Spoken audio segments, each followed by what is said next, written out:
Welcome to the Pick Six Podcast, everybody. It's Friday. It's me, Ryan Wilson, and John Breech for a little mailbag action. Will Brinson was supposed to host this podcast, Breech, but you actually had a good guess as to what the excuse might be. Do you want to share it, or do you feel bad about that? Oh, I feel horrible, but but there was a whole joke in it, so should I say it? Of course, it's not true. Okay. Well, then what if it happens over the weekend? I don't even want It'll eventually it'll happen to all of us. Just go ahead. Okay, well, Brinson was supposed to show up, and I was like, what's going to happen is that Brinson's going to call us. He's going to say his dog died, but then on the first podcast next week, we're going to see the dog running around the room, so we're going to know that wasn't the excuse, and he's going to forget that he made that excuse, so then we're going to ask him what his new excuse was, which I think the real thing is probably he realized it's Memorial Day weekend, and his wife was like, we're supposed to be, at the in-laws, and Brinson totally forgot. And that's where he's headed right now. Don't put this on AK, his wife. This is all Brinson. He realized it was Memorial Day 3 minutes after we're supposed to start the podcast. He called Debo after the start time and made up some excuse about traffic, which is hilarious. He doesn't live in San Francisco or New York City or Washington, D.C. He lives in Raleigh. Only 4 people in the entire city of Raleigh own a car, so there's no traffic. There's not even He's at the golf course. He's 6 beers deep, and he's like, you know what? I ain't doing this. He's at putt-putt. He's at putt-putt. We need people on the street, by the way, Breech. If you see Will Brinson, just take a picture of him and tweet it at Ryan Wilson CBS and at John Breech, just so we know what he's up to at Pick Six Podcast, wherever it is, whatever time of day, and that way we can follow his comings and goings. I'd like to see that. All right, it's a mailbag, Breech, and Debo's with us, which is great news. We haven't seen Debo in a while. He was off living his Yellowstone dreams. Debo, before we get started, I'll ask the last would you rather from last week's mailbag, because you weren't here for it. Brinson and Nada were here. This is a good one. This might be one of the best ones. I just sort of stumbled upon it. So here's the thing. Would you rather wear a motorcycle helmet to bed every night or always sleep with shoes and jeans on? This is good, and I had no prep for this because last week I did not admittedly listen to this episode. I tried to get as far away from Brinson as possible, both physically and what I was doing with work. I would opt for jeans and shoes because I feel like that happens more often than I'd like to admit right now, and not because of like just being drunk, just because I fall, not necessarily the shoes, but like there's a solid amount of nights that I fall asleep in jeans as is. So that is the answer. So me and I don't remember what Brinson said, but me and Breech said motorcycle helmet just because I think I'm like Breech. I don't like being hot. Like if you're like lower body's hot. No, I sleep at 75, so no. Oh, that's right. He's a weirdo. This is this question. He was built for this question, Breech. 75. Can you imagine that? I bet Debo came up with this question and emailed it into your book, and then they're like, "Oh yeah, let's put it in." He emailed it into the book. All right, let's do the mailbag, and then we'll do another Would You Rather at the end because why not? Here we go, Breech. Ready. Luke D08 via Apple Podcasts. The title of the question is Titans and Malik. Now that the Titans have drafted Malik Willis, when do you think he will be developed enough to see the field? Do you think he will only need 1 year, or do you think it will be 2 or 3 before he sees the field? So here's the good news, I think, Breech. For all these quarterbacks not named Kenny Pickett, they didn't go in the first or second round. They weren't overdrafted. There's no pressure to play them right away. And this is also good news for Ryan Tannehill in Tennessee, and maybe Marcus Mariota in Atlanta. I'm not sure with Desmond Ridder, but at least Ryan Tannehill, who has a history of playing pretty well in Tennessee. He ended the season not a great way last year. You were there in person to see it unfold. But I feel like Malik Willis is so incredibly raw. This is the talking point throughout the draft process that he needs time, yada, yada, yada. Well, now he has time. But the question becomes, Breech, how soon do the Titans panic if they start slow? I feel like that's the big question. I'm going to look real quickly because I don't know off the top of my head. Who is the other Titans quarterback? Do you know that, since you're our Nashville correspondent? I don't know off the top of my head. It is Logan Woodside, which we never. I should have known that. So he was on the team last year, I think. Is that right? Yeah, I think he actually spent some time with the Bengals. I might be getting my Logans mixed up. Your favorite. But the point remains that there is no real backup with any sort of experience behind Ryan Tannehill. Let's see what happens. Let's go through this real quickly. I was completely wrong. Okay. So here's the thing.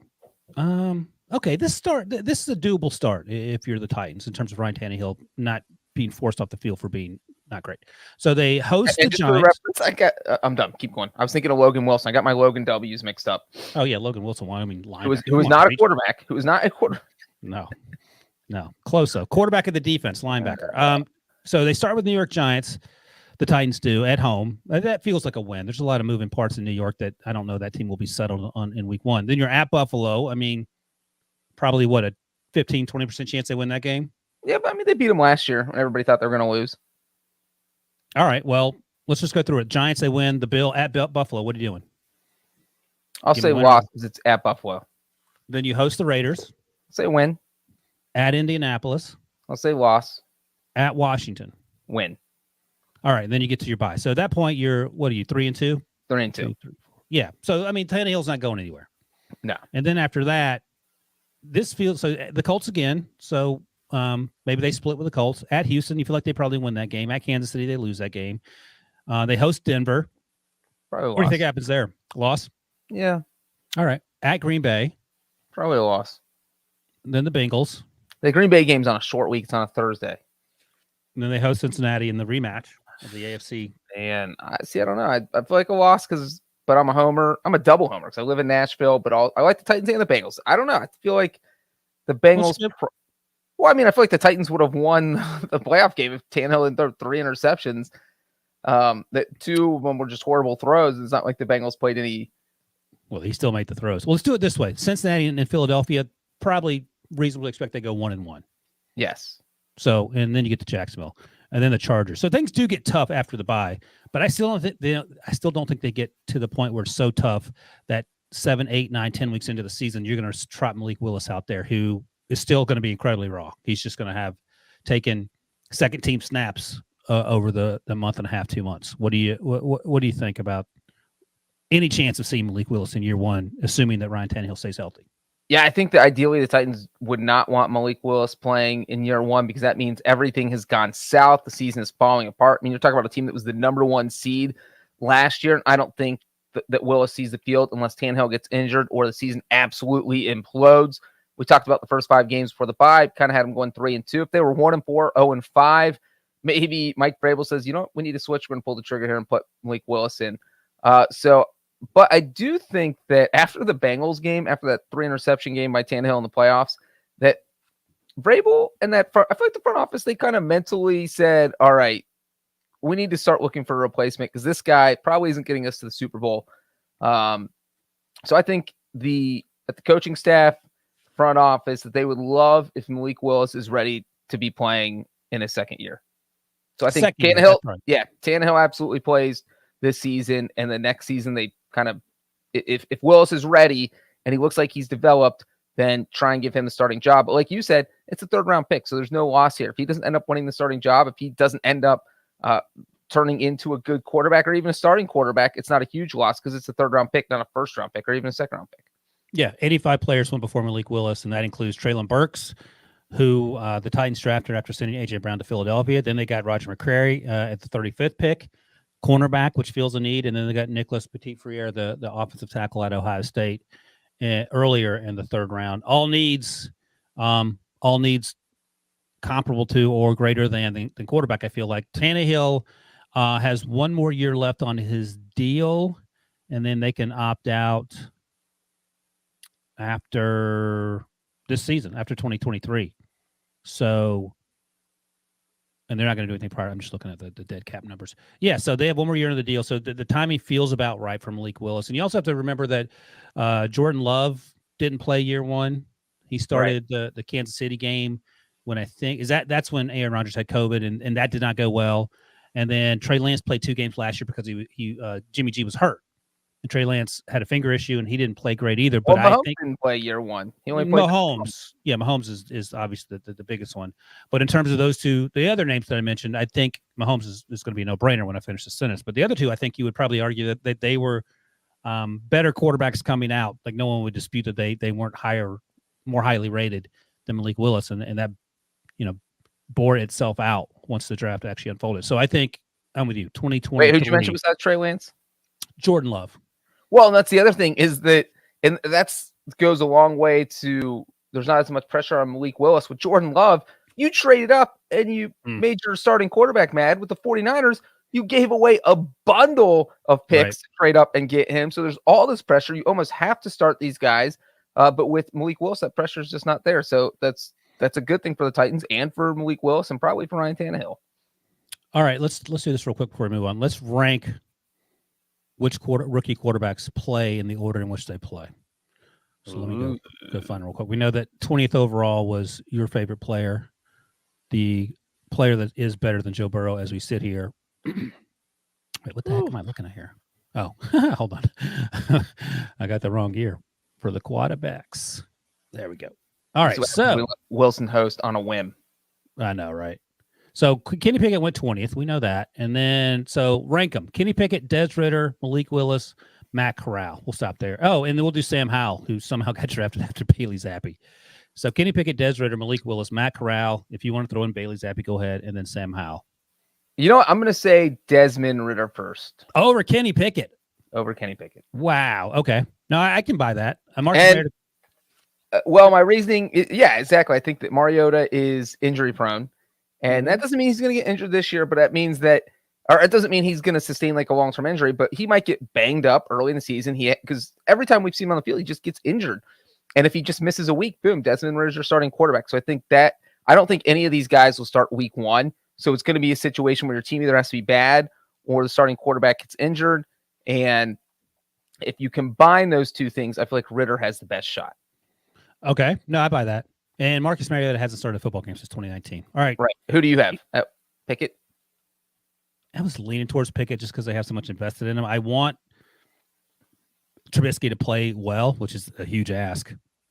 So we'll see. Mason Rudolph said he talked to Mike Tomlin after the draft. He's been assured he'll have a shot at winning the job. We all know that's probably not going to happen. But I'll go Kenny Pickett. But I think Desmond Ridder actually is probably, if we're doing odds, I like those odds the best. All right, so you have Kenny Pickett, Malik Willis, Matt Corral, Bailey Zappi, and Sam Howell left. Number 2 is Pickett. And then Corral, and then Willis, and then Zappi. What about Howell? Or Howell. I'm going Howell number 2. Oh, okay.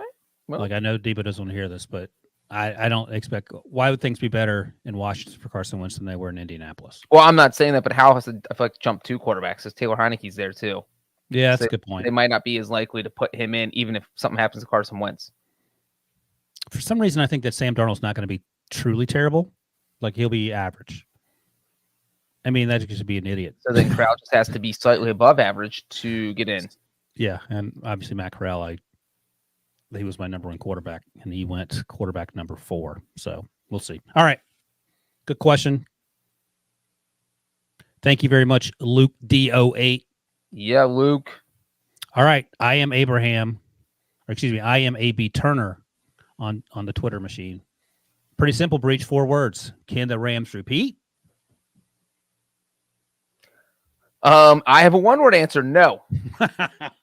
Boom. Is that it? Words. Are we done? 2 words. Next question. Why can't they repeat? Well, 1, repeating is proven to be near impossible. And I know that's almost like a lame reason, but there's a reason it's been impossible. And it's because the NFL is just so all the top teams are good and anyone can beat anyone. And so you need a degree of luck just to get to the Super Bowl. And we saw it with the Bengals. We saw Tannehill had to throw 3 interceptions, or the Chiefs had to make a crazy decision right before halftime to not kick a field goal and go for a touchdown. They didn't get it. And it's not just the Bengals, the Rams. If Jaquiski Tart doesn't drop that interception in the NFC, drop a gift interception in the NFC title game, the Rams aren't in the Super Bowl. So there's just all these little things that have to go your way because the teams are so closely matched at the top. And the thought of that happening 2 years in a row, and their schedule is just brutal. So I don't think they're going to. Yeah, I just don't think they're going to repeat. If you're watching on YouTube, Debo has put up the odds via Caesars. Not surprisingly, the Bills are number 1 at is that plus 700? Yeah, can't see that far. Followed by the Buccaneers, which I am not big on the Bucs this year. The Will Ferrell theory. Thank you, Diva. My old man eyes can't see that far. The Chiefs are 3rd, followed by the Packers. Then the Rams at plus 1,200. I think the most amazing number on this graphic we're looking at is that the 49ers are following the Rams at plus 1,500. Like, I don't even know where that comes from. Right. And I was reading this past week that Trey Lance has more money bet on him for MVP than Aaron Rodgers and Patrick Mahomes combined. What is So I don't know going on? where this. Do people just think that Trey Lance is going to magically? He couldn't beat out Jimmy Garoppolo last year. Now he's magically just going to be the next Joe Montana. Because He said his finger bothered him last year and affected the way he threw in the 2 games he played. But I mean, that's got to be one hell of a finger injury for it to, go from affecting what we saw to making him into an MVP. But hey, that's a home run draft pick if that's how it works out. I'm skeptical, but we'll find out together. What about the idea of the Rams at plus 135 winning the division? I love that. I went on with the Sportsline guys. I ditched the Pick Six podcast and went on the old gambling podcast. And the Rams winning that division is like my favorite bet, maybe of all time. It just feels like every other team in that division somehow got worse. The Seahawks lost Russell Wilson. The 49ers are having a quarterback change. The Cardinals aren't going to have DeAndre Hopkins for the first 6 games. They're dealing with all this Kyler Murray drama. And then you have the Rams who added Allen Robinson, and it feels like, they traded for a defensive back that used to be on the team. And is it Troy Hill? I can't even remember right now. But they got better. The Rams absolutely got better, and they were already the best team in that division. And the fact that they're plus money blows my mind. And don't forget Robert Wagner. I can't believe I haven't been calling Bobby Wagner Robert Wagner this whole time. That's a big, huge L on my part. What do you like better? The Chiefs at plus 160 to win the division, or the Rams at plus 135 to win the division? The Rams. I feel to me, the Rams are like a lock. 90% sure the Rams are going to win. The Chiefs on the fence. I have no idea what's going to happen in that division. I wouldn't bet money on any team in that division. Would you bet the 49ers at plus 1,500 to win the Super Bowl over the Chargers at whatever they're at? They're somewhere below, bigger than that. Absolutely. They're right. They're plus 16. There you go. Following them. I would bet the Chargers over the 49ers.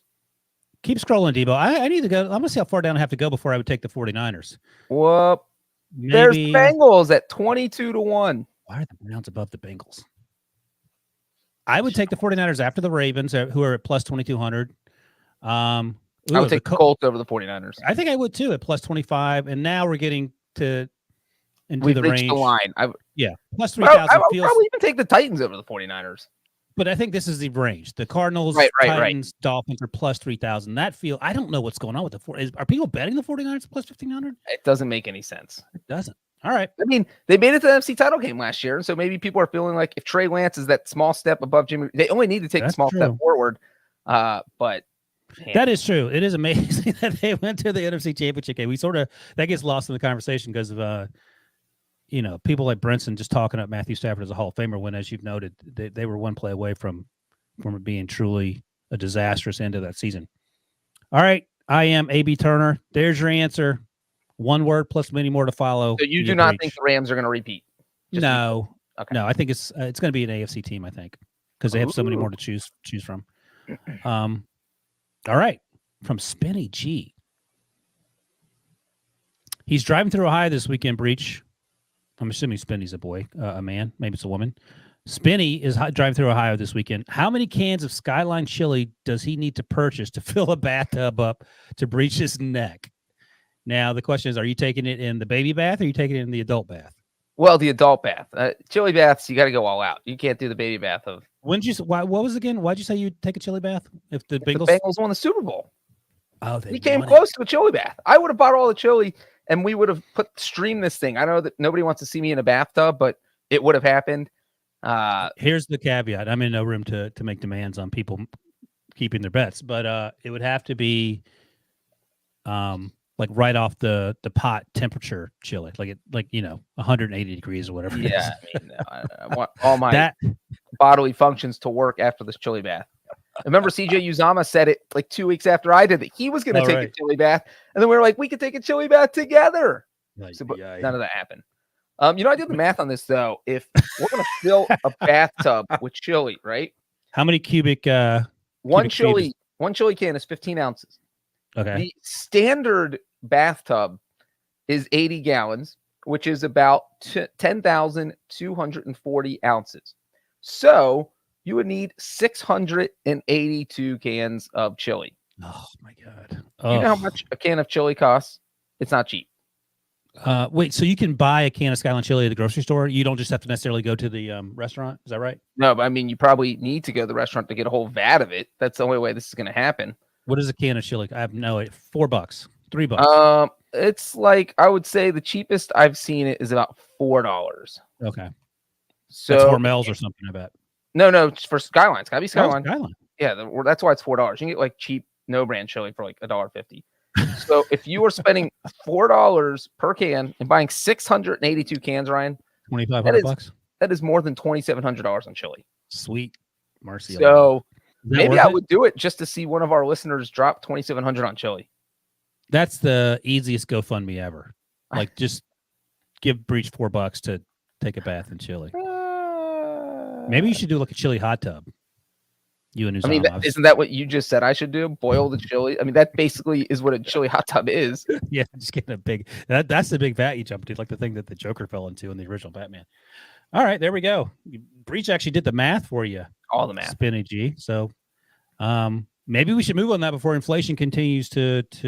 Yeah, there could be chili inflation, not just money inflation. Chili inflation, chili-flation. You know, at $2,700 though, it actually, looking at this right now, it would be cheaper to just start your own Skyline chili franchise. The initiation fee is $20,000, so you're already 10% of the way there. So just do that, and then come in and buy the chili. Yeah, how often does you have to be I'm guessing really terrible at business not to make the Skyline franchise work out. And maybe I mean, not really, because if you started outside of Cincinnati, people are like, "What the hell are you doing?" No, you got to do. That's going to be my follow-up. It has to be in Cincinnati. You can't go do it in But New then Orleans. most of all the good spots in Cincinnati are probably taken. Maybe I'll try and bring one to Nashville.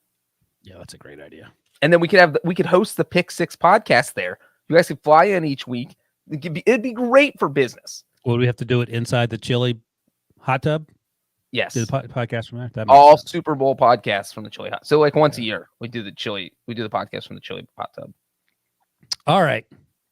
Stu Broomhill, who tweets at us every once in a while and is a loyal listener. Thank you, Stu. Has a question for you, Breech.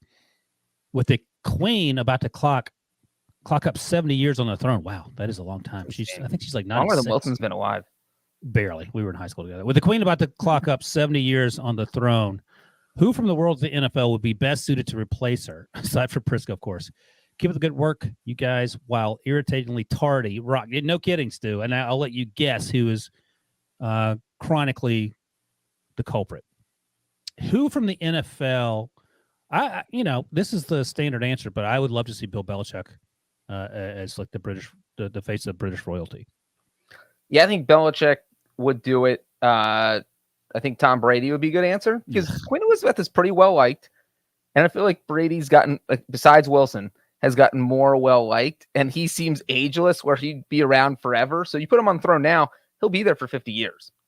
Yeah, but it feels like he's like one of these characters in Game of Thrones or Lord of the Rings or Harry Potter that ends up being truly terrible. Like he comes across as being wholesome and pure, and then you find out the whole time he's been up to something.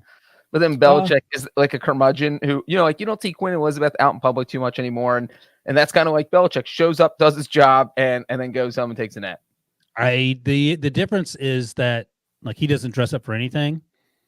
She has to dress up as part of her duties. Although I feel like there's some unwritten rules in sort of how the Patriots do things with Belichick, and they're just written down for the things you can and can't do.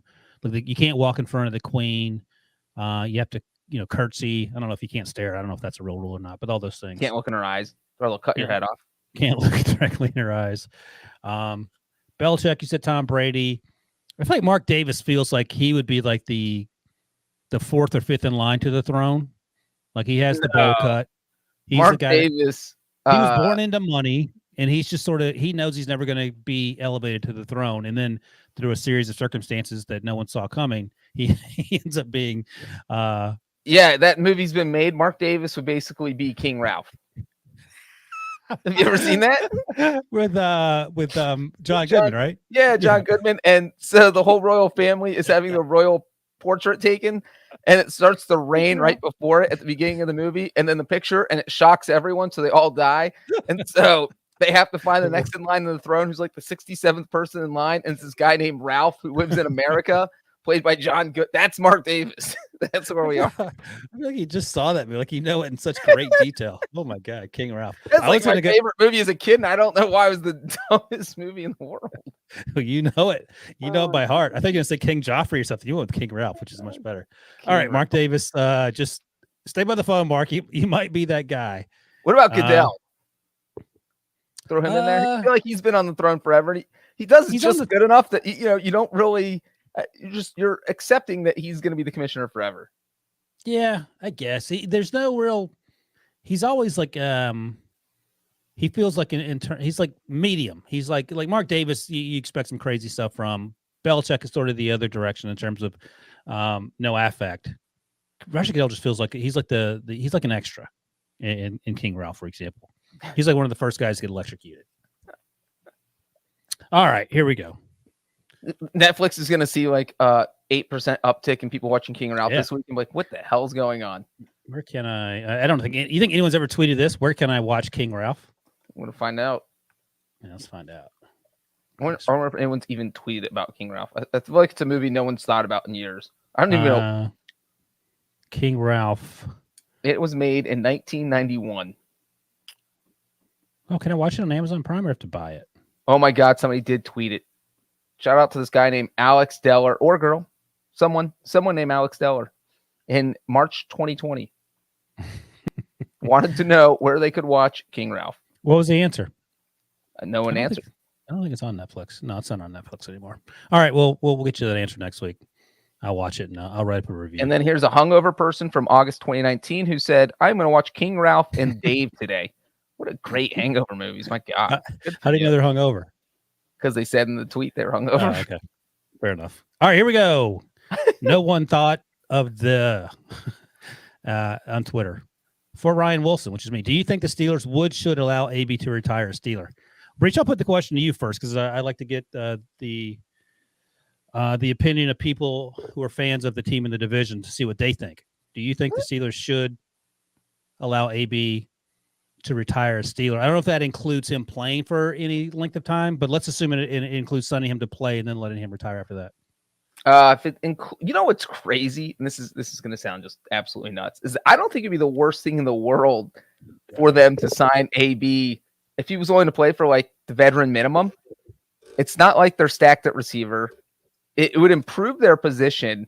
They're one of the few rosters that could really use him, assuming he's healthy. And, we've already known that Mike Tomlin is literally the one coach in the NFL who could keep him in check because there had to be more stories than AB just Facebooking from the locker room. And all these things, you never heard anything because Tomlin was able to work with him for whatever reason. And you maybe sign him to a 1-year contract and let him retire. That being said, I think the smart thing here, if I'm the Steelers front office, is to say, yeah, we're going to let all this blow over. If you want to retire a Steeler, maybe we'll do that in like 8 years, but we're not doing it right now. Right. They have 4 receivers on the roster. They're going to make the team. 2 of them are rookies, and George Pickens and Calvin Austin. Deontay Johnson, Chase Claypool, the other 2. I don't know if Deontay Johnson's going to hold out for a new deal. He's in the final year of his deal, I think. So we'll see. They also have Anthony Miller, the former 2nd-round pick, I think, of the Bears. Miles Boykin, who was a day 2 pick of the Ravens, didn't work out there. Gunnar Olszewski, who they signed from New England, but he's there to as a returner. So they do have 4 guys, and half of those guys haven't played a snap in the NFL. All that said, Omar Khan's the new general manager, just promoted. He's been there for a while, but I don't think one of his first moves is going to be we should bring back AB. The other thing that would concern me, not even Tomlin having to take time out of his schedule to babysit AB, is that Big Ben's no longer there. So now you're dealing with whether it's Mr. Trubisky, Kenny Pickett, or maybe even Mason Rudolph having to deal with the personality that is Antonio Brown, who will 100% pout when things don't go his way. And we're not even like, I totally forget about the thing where he walked off the field in New York. Yeah, I mean, that was crazier than the freezing your feet off and arriving in a hot air balloon and the helmet gate thing and then dancing when he got cut. Like, there's just so much. And I think you sort of touched on it, Breech, the fact that Tomlin was able to handle him for 8 or 9 years, however long he was in Pittsburgh. And then he went completely buck wild crazy. Just imagine like what Tomlin was devoting to keeping him in check. Right. If he hadn't done any of those things, he'd be in the Hall of Fame. Wait, so you're telling me that if AB went on Twitter tomorrow. By the way, I think Antonio Brown is in Qatar or he's in Saudi Arabia doing something, making money. he was Instagramming about it. So Doha. I think he's in Doha. I'm telling you what. You're going to ask. Oh yeah. So if his contract, if he said on Instagram tomorrow that he would be willing to play for the Steelers, he'd sign a 1 year, $1.5 million deal. Would you want that? No. Let me ask you this. Let's say that Jamar Chase and Tyler Boyd decide to spend the year riding their bicycles across America. Would you want Antonio Brown on your team for $1 million a year? I mean, if there's no one else out there. Oh, AB's in Dubai. He's in Dubai. He's in the Middle East. It's a hard no for me. They paid him millions. He's like, forget football. I'm going to make $10 million an appearance out here in Dubai. I'm going to do it. We might not ever see him again. He's not going to be back here to get his jersey retired. Who knows who he is in the Middle East, though? Is that a big NFL football viewing audience? I mean, everyone. So he's a celebrity. All right. Josh Alvarez on Twitter asks, as men that are almost to their midlife crisis, dude, I'm firmly in it. What is one, clearly Brinson is past this point, LOL. Fair enough, Josh. What is one ridiculous thing you would want to buy? Oh, I got a lot of ridiculous things. What do you want to buy, Breech? A jet, a private jet. I can't afford that. You're being insane. Like, what are you considering buying? Like, what is like something? There's a 10% chance you buy because you're able to. You can't buy a jet. No, I don't. Nothing. You have everything you need. My wife can't Christmas shop for me because there's nothing I want. There's like, if you want something, you just go buy it. Like, we're adults, and so there's nothing. I don't sit. What's the last thing you bought that cost more than $50 for you? A Super Bowl ticket. That's the last thing you bought for yourself 6 months ago? This 4 months ago. But yeah, don't buy. I cannot think of one thing. A plane ticket to go see my buddies last week. How much do the lifts cost in your shoes? You don't want to know. Just out of my price range. God, you're incredibly boring. I still buy expensive things unless it has to do with traveling somewhere or doing something. Here's something mindless that I'm trying to talk myself into buying. A coffee grinder, like a burr grinder, which is get one. Just do it. It's a fancy coffee grinder. Like it literally, I have a hand grinder, the burr grinder. Like it breaks the beans properly. Like you can't tell the difference whether you use a spice grinder but I mean, it doesn't matter when you're an idiot like me. So a hand grinder I can get off Amazon for $20, but it takes forever to grind the coffee. Even though it does it quote unquote properly. Like the burr grinder, the electric one is like $200. I mean, I would be better served setting that $200 on fire, but I'll probably end up getting that. And either as that's the other thing. Like I use like Father's Day and my birthday is shortly thereafter as excuses to buy stuff. True. Debo, is there anything you're probably more likely than any of us to buy this question's perfect for Debo. A mindless purchase. I mean, I went through a phase a couple of months ago where I was just convinced I was going to buy an RV. Oh, that's all right. That's perfect. Like, I'm going to rent this thing. I had like a purpose to it, and then multiple reasons why not. Like gas going to $5 doesn't help matters, but an RV was on my mind for a solid stretch there. I was that way too, like 2 or 3 years ago. Like a pull behind RV or like a Sprinter van.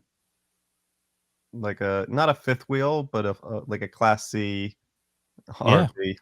Nice. Look at you, Debo. Huh? Are you going to live in it or just like 32, 34 foot, but like a 24 to 27 footer? That's too big for me. Yeah. Was thinking, what if we get it expensed? What if we start doing the podcast from an RV and we just drive the cross country and have a Pick Six podcast tour in the RV?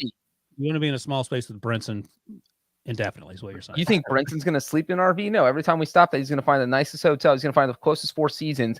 He'll sleep in there. Me, you, and Debo are sleeping in this RV together. That podcast exists with a couple of NFL players. Oh, there you go. In Nashville? Yeah, Taylor Lewan and Will have a podcast called. They're on a bus, Debo. There's a big difference. Bussin', yeah. Who's doing it with Taylor Lewan? Will Compton. Oh, yeah, nice. Do you have any more recent things you're trying to talk stuff into buying? Like a ranch or something? A horse? What a horse? No. I mean, this is an unreasonable purchase, but I'm trying to buy somewhere in this housing market in South Florida. So that's kind of a I'll call it a third life crisis because I'm not at the midlife, I'm not at the quarter life, I'm at like the third life crisis. Oh, right, a third, yeah. But at least that's an investment. Like an RV, that ain't an investment. You can sell it, but It is if you live in it forever and don't have to pay rent. oh, there you go. Think about that one, Wilson. Thank you. Didn't think about that one. Classic Wilson. Thank you, Brene Brown. All right, here we go. Last one from Sean. Ooh, Sean Wagner McGuff. Scribs LS on Twitter. I don't think that's Spanky. When is the Pick Six crew coming to Boston for some golf? I know some solid courses out here. Let's get going. Well, first off, Breech. I used to live in Boston for 3 years. No, what? What's your favorite thing College. about Boston? All the Dunkin' Donuts is? There are a lot of Dunkin' Donuts. This was like the mid to late 90s, of course. I love Boston. I tell you, the thing I love most about Boston is that at the time it was relatively cheap. I lived with my roommates from college. Initially, I lived there with my girlfriend, and then she dumped me. So then I moved and lived with my buddies from college. But the best thing about being in Boston, age 22 to 25, is that there are several 100,000 college-age kids there. It was the best place to be out of college. Like I had a blast. Even though I did get dumped during that time. If you could move back right now, would you? No, I don't want to live in a city with kids, and it's so insanely expensive. Like it's just, but we were there. We went back in 2015, and it was fun. Like one of my friends owns a restaurant there. Let me find the name of it in case you want to go. In case everyone here wants to go. Yeah. I've been to Boston once, and it was in January 2018. It was the weekend. Oh, what'd you go for? The title game and between the title game and the Super Bowl, my wife and I would usually try and do something that weekend to kind of celebrate having a weekend off for the first time. Because usually we travel, if we were traveling the Super Bowl on Monday, so I'd have Friday, Saturday, Sunday, and have to be close because you can't be flying crazy. So we decided to go to Boston, and it was a lot of fun. We went to Fenway Park area. Obviously, there's no games because this was in January. Walked around, hit a bar there, saw this couple getting in an argument. We were a couple, but we weren't the couple in the argument. And then we sided with the girl, so she bought us some shots. That's my boss. Got it right in the middle of it. Yeah, no, so in the middle of it, they came over to us. They're like, "You guys look like a couple. Why don't you help settle our argument?" And first, really, the thing you should do is immediately say no. Right. But we were drunk. We're like, "Yeah, just tell us. We'll help you." And yeah, it just went uphill, then downhill, then sideways, and this went a lot of directions. I don't think living there 3 years. I don't think I ever played golf in Boston, but well, then you need to talk to Sean because he knows a lot of courses. Yeah, but Sean, if you haven't been, you should hit up Commonwealth Restaurant. It's in Cambridge. It's at the Kendall Square. Stop on the T if you're on the train. Run by my buddy Steve Postal. Also, they opened up a new place called Revival Cafe and Kitchen. I think that's either in Alewife or either in Davis Square, one of those two places. He has a couple restaurants. Yeah, so shout out to Postal, who, to sort of bring this all back home, Breech, previously he used to be the chef for the Red Sox. Whoa. That's so great. There we go. All right, let's do Would You Rather, and then we'll get out of here. It's my favorite way to end the podcast every week. Ooh.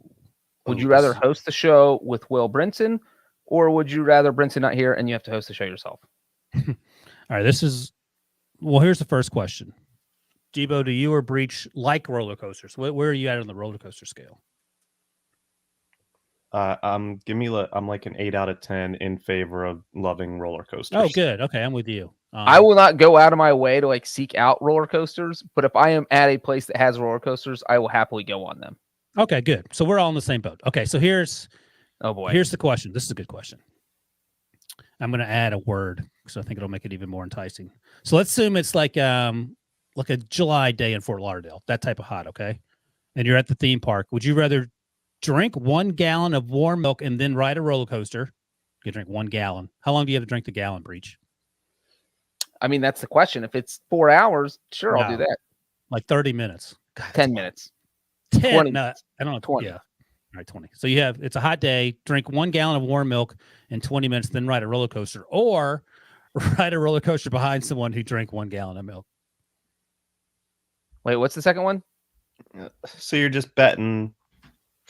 The second half behind someone who drank the gallon of milk in 20 minutes, hot day, yada yada yada. Oh, I want the milk. I want meat. If I'm getting puked on, I want it to be my own puke. I don't want if don't you feel bad about puking on 40 people No, behind I don't care. I worry about myself. In this situation, this is I'm not worried about anyone else around me. This is if the person in front of me pukes on me, then I am going to puke anyway. So I'd rather be the Puker. pukey than the puke. Yeah. Right. The ground zero puker. Debo?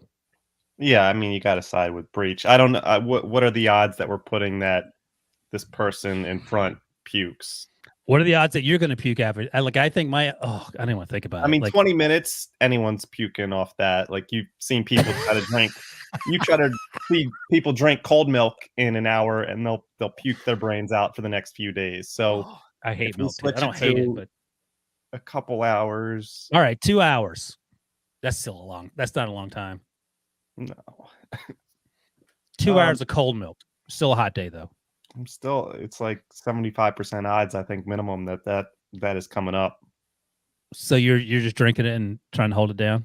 Yeah. Oh, or not holding it down, but yeah, getting thrown up on is not fun. Happened to me in an Atlanta airport. What? Oh, in the plane or in the airport? In the airport, I was sitting down at outside of a Popeyes because it was so crowded. That was your first problem. You sit outside of Popeyes in an airport, you're getting puked on. Just trying to enjoy my Popeyes, and this 10-year-old puked on me, and Oh no. the parents didn't even apologize. They just whisked them away. Yeah. Sitting there. Oh my god. All right, Debo's in for payback. So that family will be sitting behind you on Right. the roller coaster. All right, done and done. All right. How long ago was this, Debo? It's 2.5 years ago. I mean, you said it like it was yesterday, so clearly this is burnt. No, I mean imagine that happening. That's burning in your head. Yeah, still feels pretty fresh. I mean, 2.5 years getting thrown up on. Yeah, there are a few things grosser than getting thrown up on. No, there's nothing. Would you rather get thrown up on or walk through dog dookie barefoot in the backyard, which I unfortunately have done because my friggin' dog refuses to go to the bathroom where I like him to. Wait, or what? Stepping dog crap in the backyard or anywhere barefoot. I'd rather step in dog poop. Barefoot? Yeah, because I can wash it off pretty quickly. All right. Yeah, I mean, yeah, it's. What about stepping dog poop barefoot at a Popeyes? I can't believe this is how we're ending the podcast. Well, the whole idea is to get Brinson fired. I think we're right on track. All right, that's a wrap on the old mailbag. Mailbag. Oh, there it is. We didn't even say we got it in there. Thanks for joining us. Brinson may or may not be back. You have to come back and find out. We'll find out together. But in the meantime, hey, happy Memorial Day weekend, guys.